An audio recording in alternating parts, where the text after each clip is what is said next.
Bapak Ibu Saudara, selamat pagi, selamat berbakti, dan marilah kita terus buka hati untuk dengarkan firman Tuhan. Hari ini saudaraku, pada bagian ketiga, ada satu yang sangat bersentuhan dengan hidup kita sekarang secara real, yaitu pemeliharaan Tuhan yang diwujudkan dalam pemeliharaan jasmani. Ya, kita akan melihat itu dalam Mazmur 78 ayat 23 sampai 25. Mazmur 78 ayat 23 sampai 25. Kita sama-sama berdiri.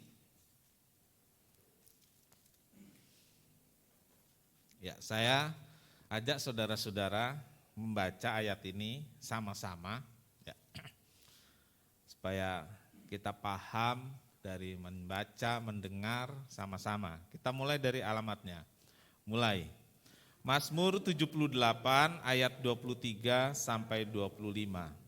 Maka ia memerintahkan awan-awan dari atas, membuka pintu-pintu langit, menurunkan kepada mereka hujan mana untuk dimakan, dan memberikan kepada mereka gandum dari langit.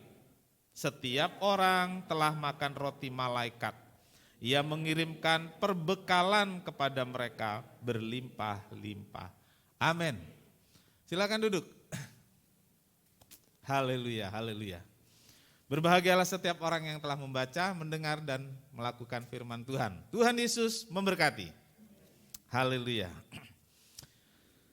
Saudara-saudaraku, tidak bisa dipungkiri, pemeliharaan Tuhan dalam hidup kita orang-orang percaya sering diukur dari hal-hal jasmani atau hal-hal materi.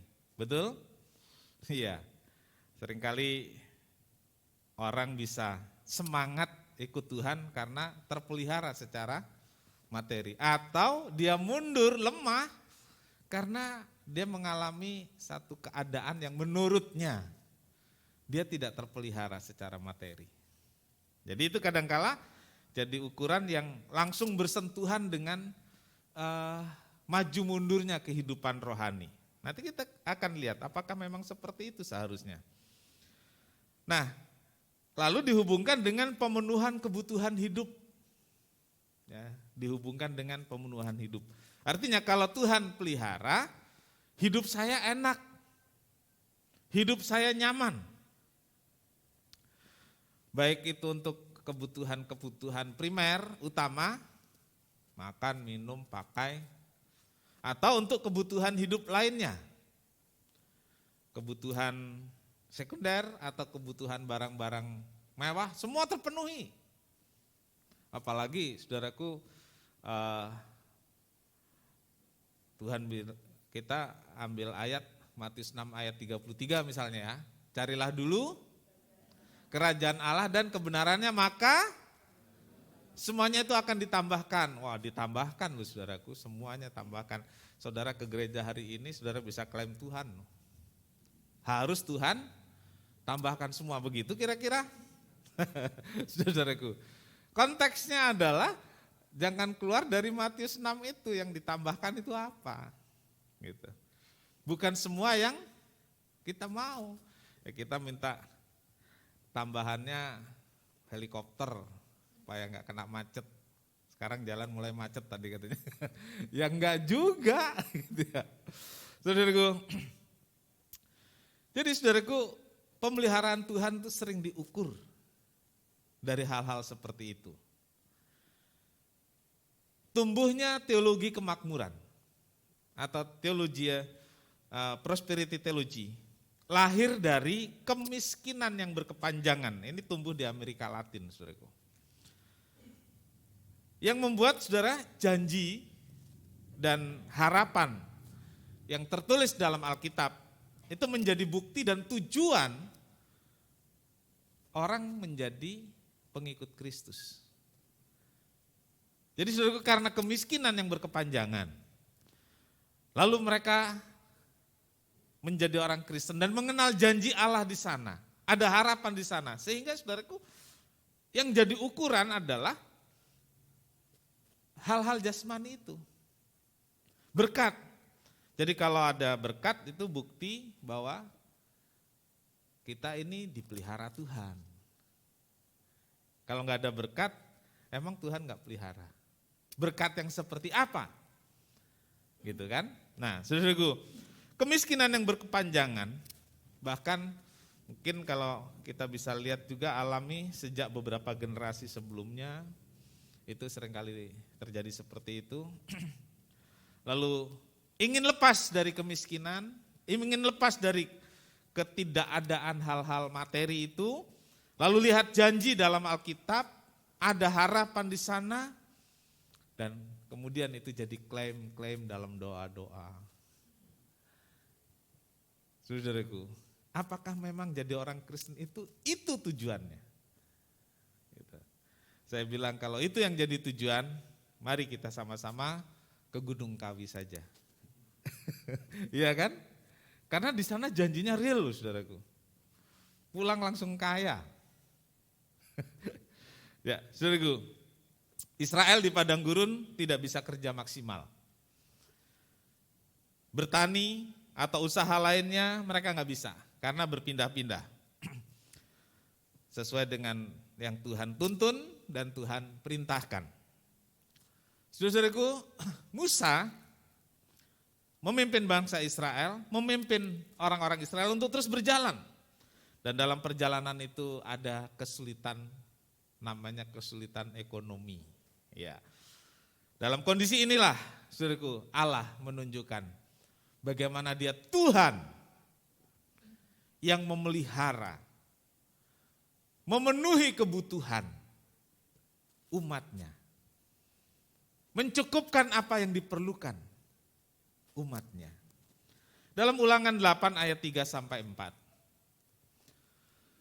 Jadi ia merendahkan hatimu, membiarkan engkau lapar dan memberi engkau makan mana yang tidak kau kenal dan juga tidak dikenal oleh nenek moyangmu.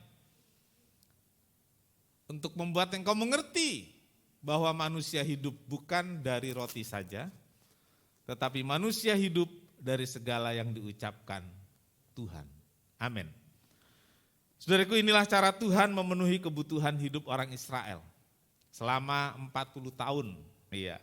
Selama 40 tahun di padang gurun, selama perjalanan di padang gurun, selama 40 tahun itu kebutuhan Israel terpenuhi. Saya ulangi lagi, selama 40 tahun keperluan atau kebutuhan orang Israel terpenuhi, dipenuhi, dicukupkan oleh Tuhan. Tuhan yang memerintahkan, Tuhan yang menjaga, Tuhan yang mencukupkan. Mana itu menjadi makanan pokok. Nah, ini saudaraku, saya mempersiapkan ini dan saya dapat berkat luar biasa. Mana itu jadi makanan pokok. Mana bukan satu-satunya makanan di padang gurun. Ya. Mana itu jadi makanan pokok. Artinya ada makanan-makanan lain.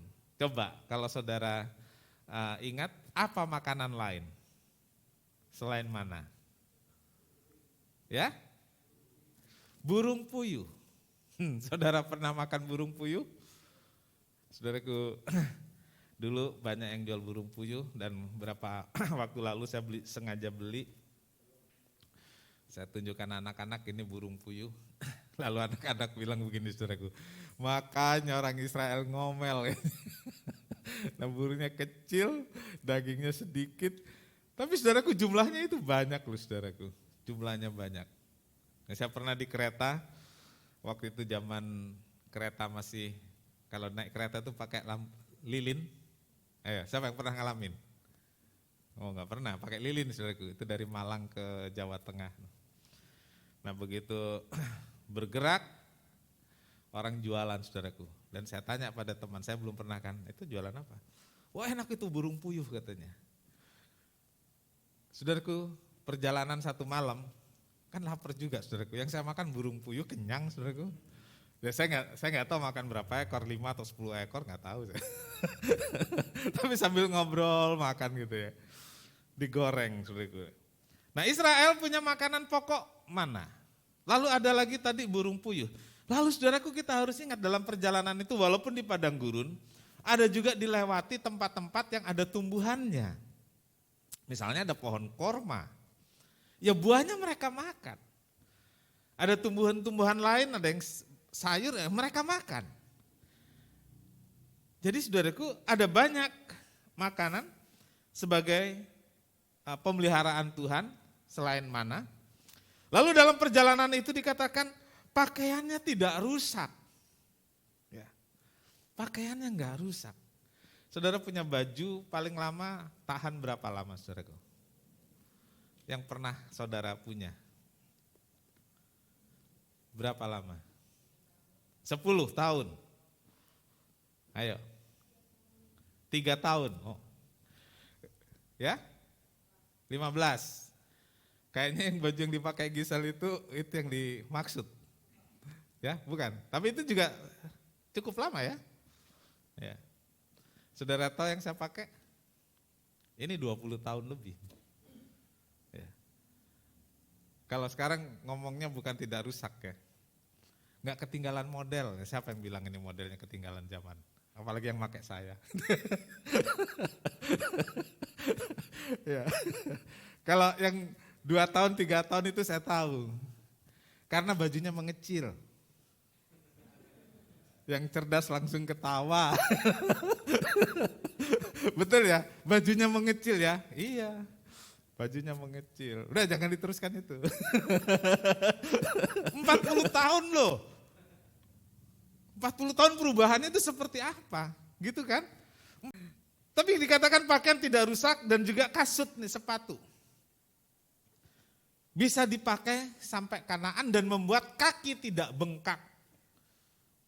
Kalau sekarang orang jalan, saudaraku, ada sepatu lari, sepatu jalan, sepatu jogging untuk kenyamanan kaki. Saudara, waktu itu 40 tahun orang Israel pakai satu kasut, satu sepatu dan tidak rusak. Itu bentuk pemeliharaan. Bentuk pemeliharaan Tuhan. Nah, saudaraku,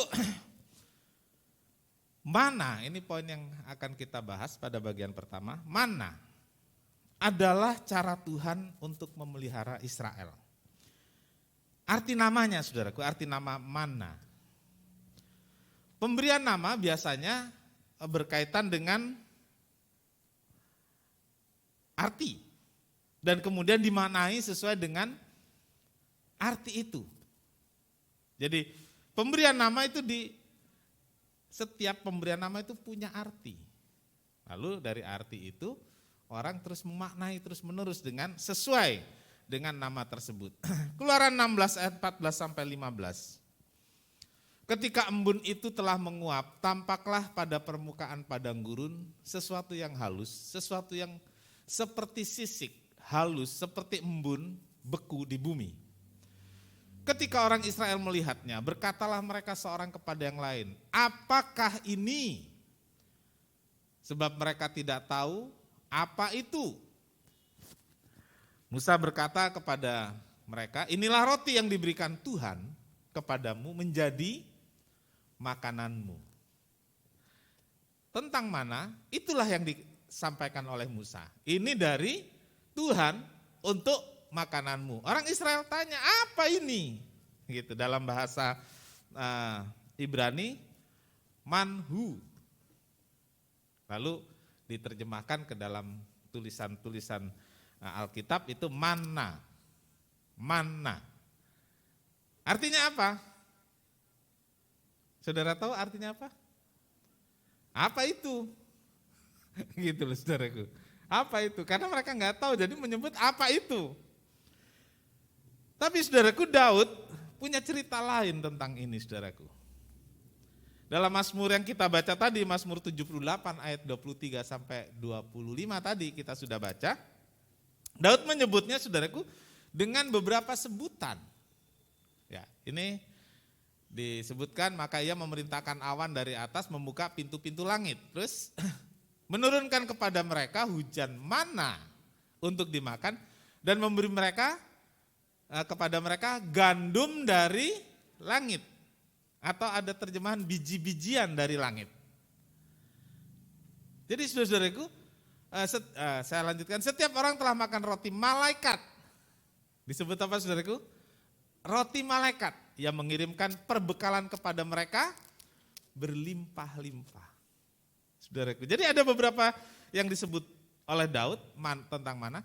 Gandum dari langit atau biji-bijian dari langit. Disebut juga roti malaikat. Lalu Daud pernah menyebut juga roti dari sorga. Dalam perjanjian baru diartikan roti dari sorga itu adalah Tuhan Yesus. Saya tidak sedang berbicara tentang itu. Saya bicara tentang mana untuk pemeliharaan sekarang. Orang Israel dan kita sekarang. Jadi saudaraku, gandum dari langit, biji-bijian dari langit, roti malaikat, roti dari sorga. Apa sih yang dimaksud Daud? Saudaraku, kalau ada sesuatu yang luar biasa yang kita sendiri tidak bisa lakukan, lalu itu terjadi dan menyenangkan kita. Luar biasa, ada sebutan-sebutan yang membuat itu menjadi satu ungkapan yang besar. Misalnya, waktu kita kecelakaan, mobil kita ringsek habis dan kita keluar dari mobil tanpa luka sedikit. Lalu kita bilang apa? Puji Tuhan, Tuhan kirim malaikat yang menjaga saya. Saudara pernah dengar orang ngomong seperti itu? Ungkapan tentang betapa hebat dan besarnya pertolongan itu. Ketika kita sakit, dokter analisa semua keadaan gak baik dan kita sembuh. Ya, kita akan berkata, puji Tuhan, Tuhan luar biasa. Dia dokter di atas segala dokter. Ada dokter dari sorga yang menyembuhkan saya. Begitu? Saudara pernah dengar orang ngomong seperti itu? Bahkan mungkin kita sendiri pernah mengungkapkan. Artinya saudaraku, sebutan tersebut menggambarkan bahwa inilah makanan yang roti sorga, roti malaikat, bijian-bijian dari sorga atau dari langit. Inilah makanan yang membuat mereka tertolong dari Tuhan. Inilah yang makanan yang membuat mereka bisa bertahan di padang gurun dan bisa mencapai tanah Kanaan. Saudaraku, menggambarkan betapa dahsyatnya, hebatnya Tuhan menolong dengan memberikan roti yang disebut roti malaikat. Jadi dalam judul tadi, mana itu roti malaikat. Saya bilang roti malaikat. Ini sepertinya udah ada yang berpikir mau produksi roti, dia kasih nama nih roti malaikat. Biar kayak mana gitu ya. Nah sekarang kita lihat saudaraku, ada 3 hal di sini. Kita lihat rupa dan rasa. Kadang-kadang rupa itu membuat kita menarik karena yakin kalau rupanya bagus, bentuknya bagus, rasanya enak, kan gitu ya. Itu sebabnya makanan tuh dihias-hias supaya orang tertarik. Rupanya bagus, rasanya enak. Tapi ada juga rupanya bagus, rasanya zong. Gitu ya. Nah, kita perlu sedikit mengenali seperti apakah yang disebut mana itu. Agar kita setidaknya mempunyai gambaran tentang apa yang dimakan oleh orang Israel pada masa itu.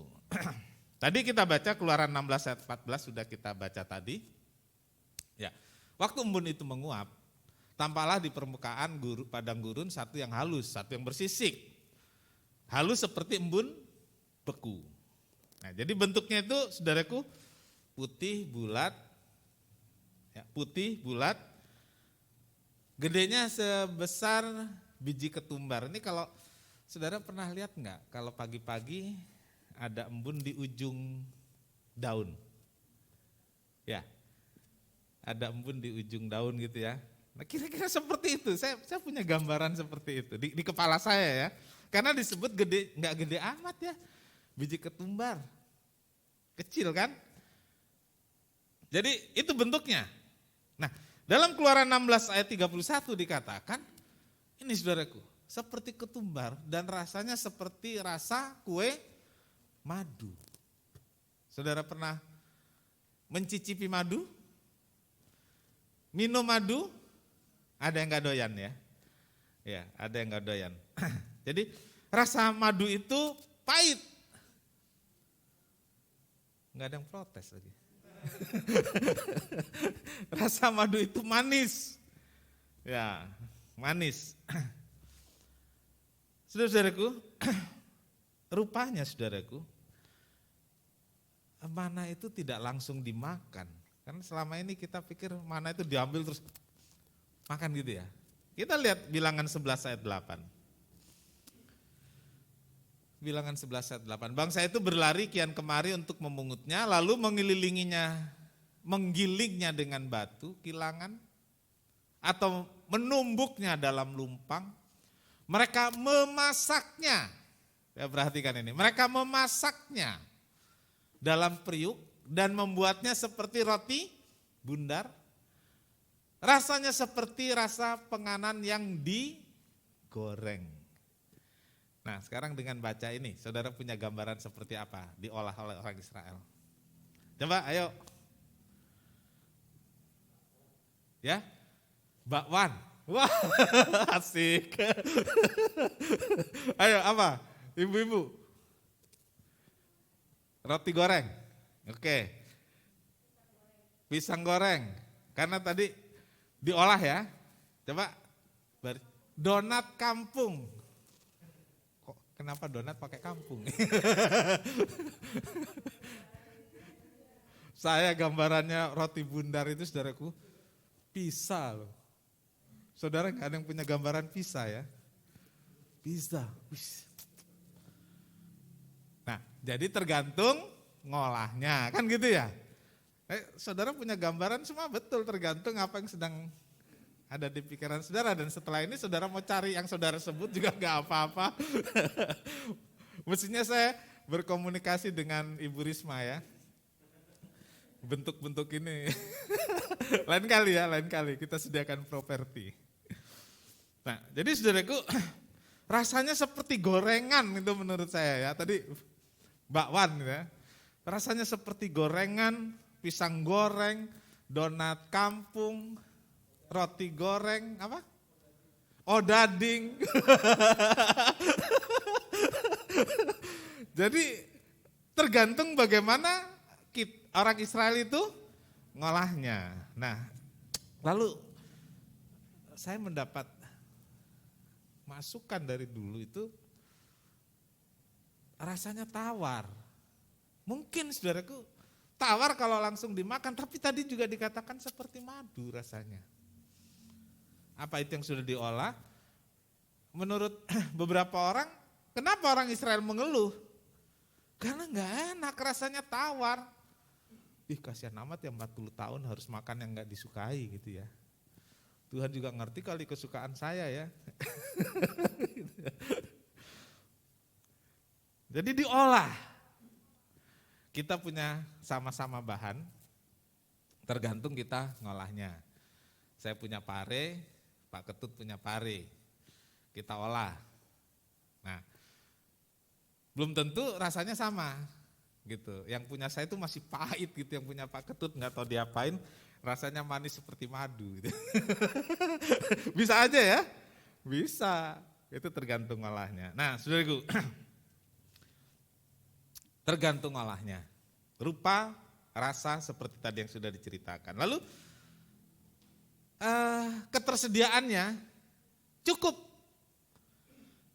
dan cocok. Tadi rupa dan rasa. Nah, ini untuk gampang ingat ya, rupa dan rasa. Bentuk rupanya bulat, rasanya tergantung olahnya, kan gitu ya. Lalu cukup dan cocok. Cukup artinya semua orang Israel kebagian, tidak ada yang tidak kebagian, tidak ada yang kekurangan, semua kebagian. Nah, cocok artinya semua bisa makan dan doyan. Gitu ya. Jadi tergantung olahnya tadi sebenarnya. Tepung, kalau itu tepung kan digiling dulu ya. Nah tepung itu kan bagaimana kita ngolahnya. Sehingga bisa cocok untuk lidah masing-masing. Jadi sebenarnya saudaraku mana itu cukup, jumlahnya cukup banyak, tersedia buat semua orang Israel, tidak ada yang kekurangan dan rasanya cocok untuk semua orang Israel dan memenuhi kebutuhan memenuhi kebutuhan, karena Tuhan tahu ini perjalanan panjang, saudaraku ya, durasinya panjang, memenuhi kebutuhan gizi, vitamin, dan protein. Nah, ini medisnya itu seperti itu, saudaraku ya. Jadi saudaraku, Tuhan tahu kebutuhan Israel dengan durasi perjalanan yang panjang dan melelahkan itu, makanya mana dirancang untuk memenuhi kebutuhan tadi. Kebutuhan gizi, vitamin, dan protein. Mana itu jadi supply dan juga doping orang Israel selama 40 tahun. Saudara, nggak pernah direvisi. Oh, ini kurang gini, produksinya diperbaharui gitu ya. Enggak, saudaraku. Enggak juga dibikin rasa seperti ada produk makanan instan itu kan, tiap kali ada produk baru, rasanya ganti-ganti, saudaraku. Enggak pernah ada revisi sampai tahun terakhir dan sampai mereka masuk tanah Kanaan. Jadi saudaraku, selain cukup dan cocok, ini ada kalimat yang saya ingin sampaikan, saudaraku. Untuk makanan, itu seringkali yang jadi persoalan adalah selera. Betul? Selera. Walaupun tersedia banyak, tersedia cukup, tapi bisa tidak cocok. Ini pengalaman ibu-ibu atau pengalaman bapak-bapak dan anak nih. Jadi tersedia di rumah, betul ya? Tapi karena nggak selera, nggak cocok, dia nggak mau. Jadi sebenarnya yang menyulitkan itu ketersediaannya atau seleranya? Sepaham? Sepaham ya. Tapi bukankah kita di rumah seperti orang Israel juga, gitu ya? Karena selera yang berbeda, walaupun tersedia di rumah, tetap pergi keluar untuk cari yang cocok, gitu, saudaraku. Walaupun tersedia banyak, tersedia cukup di rumah, tetapi karena tidak selera, tidak cocok, akhirnya ngomel. Terjadilah pertempuran dahsyat di rumah hanya karena gara-gara lauk. Pernah terjadi? Yang ketawa itu pasti pengalaman pribadi itu. Ini memang orang Israel dulu sudah seperti itu. Dan kita sekarang juga kelihatannya sama aja. Tapi Paulus berkata begini, saudaraku. Makanan itu untuk perut.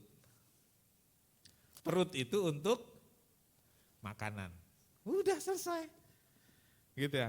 Mau asin, pedas, manis, akhirnya sampai ke perut juga. Dan perut itu adalah untuk makanan. Dan Yesus berkata, yang masuk lewat mulut ke dalam perut, akhirnya dibuang ke jamban. Selesai. Diajarkan kepada orang Israel, dikasih mana. Itu untuk perut. Dan setelah itu dibuang ke jamban. Nah, kemudian yang ketiga, kenyang dan kuat.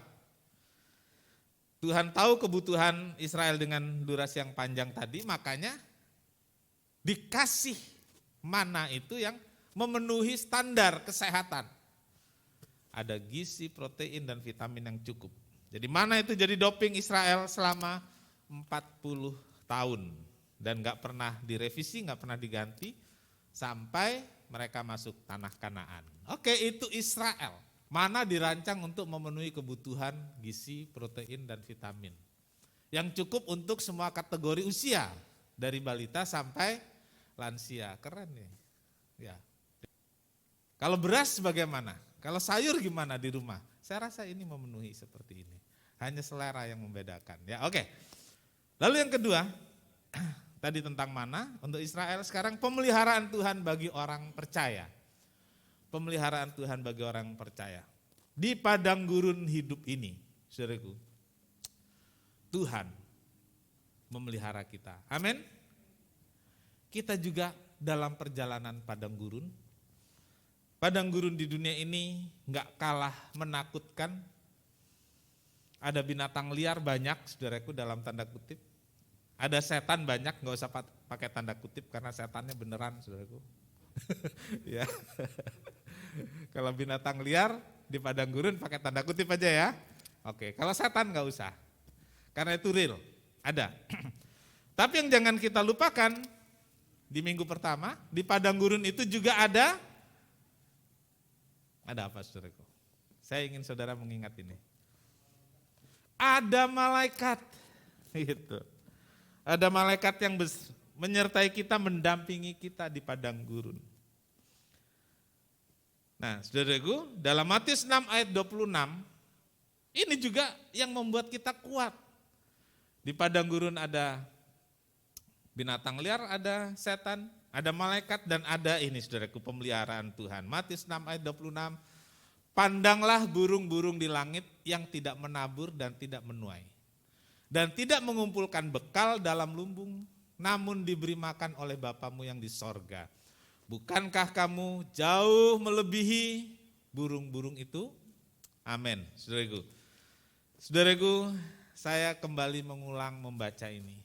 Untuk siapa janji Tuhan ini? Saudaraku, janji Tuhan kepada burung pipit itu anugerah umum atau common grace. Pemberian Tuhan makanan kepada burung pipit itu anugerah umum. Sama seperti hujan. Hujan itu apa, untuk orang beriman saja? Oh iya, sering terjadi kesaksian di kampung, pasti orang Pantai Kosta ini. Nunggu hujan lama, enggak hujan-hujan, terus puji Tuhan, di tempat saya hujan, persis batas yang di sana bukan orang percaya, enggak hujan. Itu sering terjadi. Hujan itu diturunkan buat semua orang, namanya itu anugerah umum. Gitu. Matahari itu anugerah umum untuk semua orang. Burung pipit bisa hidup, apakah dia percaya Tuhan Yesus? Tapi Tuhan bilang aku beri makan loh. Dia tidak akan kekurangan. Bahkan gak ada yang jatuh ke tanah dengan tanpa izinnya Tuhan, kan seperti itu. Jadi itu anugerah umum. Nah, saudara-saudaraku, saya ingin sampaikan pada saudara. Janji ini juga untuk kita orang percaya, tapi sama loh dengan orang-orang lain yang tidak percaya. Tuhan janji memenuhi kebutuhan hidup. Saya ulangi, Tuhan janji memenuhi kebutuhan hidup kita sama seperti Tuhan kasih makan burung pipit. Ini sudah sering dibahas. Hari ini kita lihat dari sudut pandang yang sedikit berbeda. Kita minggir sedikit untuk coba lihat celah mana yang memudahkan kita untuk paham. Ya. Kalau burung pipit itu dipelihara Tuhan dan Tuhan bilang jangan kamu khawatir. Karena burung pipit aja dipelihara Tuhan. Saya katakan lagi, orang yang tidak percaya saja dipelihara Tuhan, sama seperti burung pipit itu. Terus kita bagaimana? Saya ingin gunakan kalimat ini saudaraku. Jangan kita dikalahkan oleh burung pipit. Saudaraku, saya kok teringat lagunya Obi Mesah. Malu, aku malu. Terusannya? Ini kisah kasih di sekolah. Iya. Sekarang ini saudaraku, berkaitan dengan ayat ini. Coba saudaraku, kita ganti kayak sedikit gitu. Ya. Malu, aku malu pada burung pipit. Bisa enggak begitu? Saudara malu gak sih pada burung pipit? Pagi-pagi siang dia terbang sana sini gembira berkicau. Kita bagaimana saudaraku? Hanya karena mikirin hidup yang sebenarnya sudah pasti Tuhan pelihara, kita gak bisa riang gembira seperti burung pipit itu. Coba nanti kalau saudara gelisah, saudara merasa keperluannya kok gak keinginan ya, gak tercukupi, saudara nyanyi aja sendiri gitu saudaraku. Malu, aku malu. Apalagi burung pipitnya pas terbang, malu saya gitu ya. Malu, aku malu pada burung pipit yang terbang di halaman. Menatapku curiga, ngapa kamu khawatir gitu loh saudaraku. Iya, oke. Jadi saudaraku, Burung pipit tuh gak khawatir tentang hidupnya. Dan Tuhan bilang dia dipelihara. Nah itu yang pertama, jangan dikalahkan oleh burung pipit. Yang kedua, jangan sibuk untuk hal-hal yang sudah pasti diberikan oleh Tuhan. Makan, minum, pakai, itu mana yang sudah dirancang oleh Tuhan bahwa tiap hari kita diberi. Ya, mana? Itu Israel tiap pagi dapat. Sama sebenarnya kita semua. Tapi kenapa saudaraku kita sibuk untuk hal-hal yang udah pasti diberikan. Kita khawatir untuk hal-hal yang udah pasti diberikan. Mulai hari ini saudaraku, jangan kita sibuk untuk hal-hal yang sudah pasti diberikan. Tuhan udah pasti kasih kok. Saudaraku, saudara kerja, saudara dapat gaji. Setiap tanggal tertentu saudara gajian, betul? Masa saudara pikir begini, nanti kalau saya nggak digaji gimana? Saudara pernah begitu? Enggak kan? Kalau saudara kerja, saudara yakin tanggal sekian saudara dapat gaji. Iya. Kecuali saudara nggak kerja. Jadi saudaraku, kan udah pasti, ngapain kita khawatir, ngapain kita sibuk untuk hal-hal yang sudah pasti diberikan oleh Tuhan. Yang ketiga saudaraku di poin ini, jangan panik dengan keberlangsungan hidup. Karena hidup kita sangat berharga, jauh lebih berharga dari burung pipit. Iya. Jangan khawatir dengan keberlangsungan hidup kita semua, hidup saya, hidup saudara. Karena hidup saya dan saudara berharga di mata Tuhan, jauh lebih berharga dari burung pipit. Kiranya Tuhan menolong kita semua untuk tetap kuat, berjalan di padang gurun ini bersama Tuhan, tidak khawatir tentang kebutuhan hidup kita, karena Tuhan pelihara kita. Yang membuat kita takut, yang membuat kita pusing adalah gaya hidup. Betul? Kalau saudara sulit memahami, yang membuat kita pusing adalah biaya pamer. Betul? Biaya jaim, biaya gaya. Tapi untuk kebutuhan hidup saudaraku, aku malu pada burung pipit. Mereka begitu riang gembira karena yakin dipelihara Tuhan. Amin, Tuhan Yesus memberkati. Kita sama-sama berdiri. Kita semua sama seperti orang Israel sedang dalam perjalanan di padang gurun yang gersang, di padang gurun yang tandus, penuh bahaya. Ada banyak musim yang akan kita lalui, tetapi Tuhan pelihara kita. Dia beri mana, Dia kirimkan pemeliharaan. Yes. Semusim berlalu, semusim berlalu, namun Kau selalu pelihara kasih dan setia-Mu tak pernah layu di hidup. Lebih luas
di sorga, terima kasih untuk firman-Mu.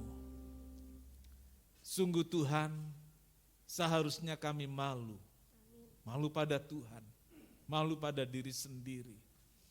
Karena kami yang mengetahui janji-janji Tuhan, tapi kami sering khawatir tentang keberlangsungan hidup kami.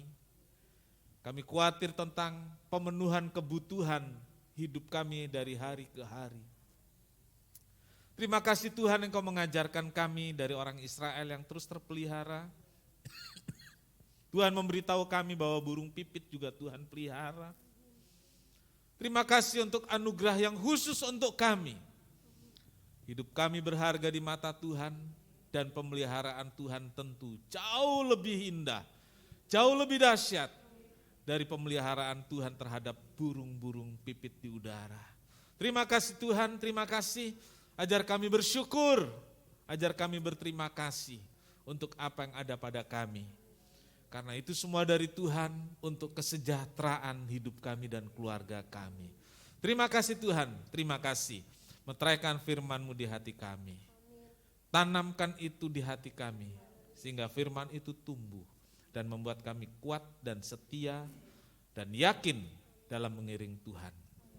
Berkati semua pelayan-pelayan Tuhan hari ini, berkati jemaat yang hadir di gereja, dan kami berdoa, mohon berkat juga untuk mereka yang mengikuti ibadah di rumah masing-masing, biar berkat dan pertolongan Tuhan melimpah atas kami semua, terlebih di masa pandemi ini. Tuhan, kami berdoa untuk kesehatan seluruh jemaat, seluruh keluarga kami, jagai Tuhan, walaupun keadaan sudah membaik.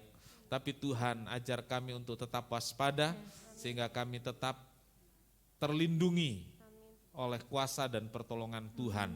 Terima kasih Tuhan memberkati korban persembahan persepuluhan anak-anak-Mu. Balaskan apa yang mereka berikan pada Tuhan sehingga Tuhan dipermuliakan. Terima kasih Bapa di sorga, terima kasih. Pimpin kami pulang dengan selamat ke rumah kami masing-masing. Kiranya Tuhan menolong kami semua dalam segala hal. Terima kasih Tuhan, terima kasih. Segala puji bagi Tuhan.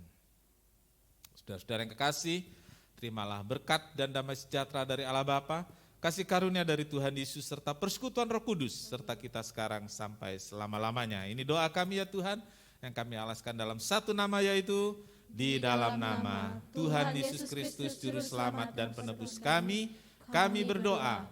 Bapa kami yang di sorga, dikuduskanlah nama-Mu, datanglah kerajaan-Mu, jadilah kehendak-Mu di bumi seperti di sorga. Berikanlah kami pada hari ini makanan kami yang secukupnya, dan ampunilah kami akan kesalahan kami, seperti kami juga mengampuni orang yang bersalah kepada kami. Dan janganlah membawa kami ke dalam pencobaan, tetapi lepaskanlah kami daripada yang jahat. Karena Engkaulah yang punya kerajaan dan kuasa dan kemuliaan sampai selama-lamanya. Amin. Bapa, terima kasih. Bapa, terima kasih. Bapa di dalam surga, ku berterima kasih.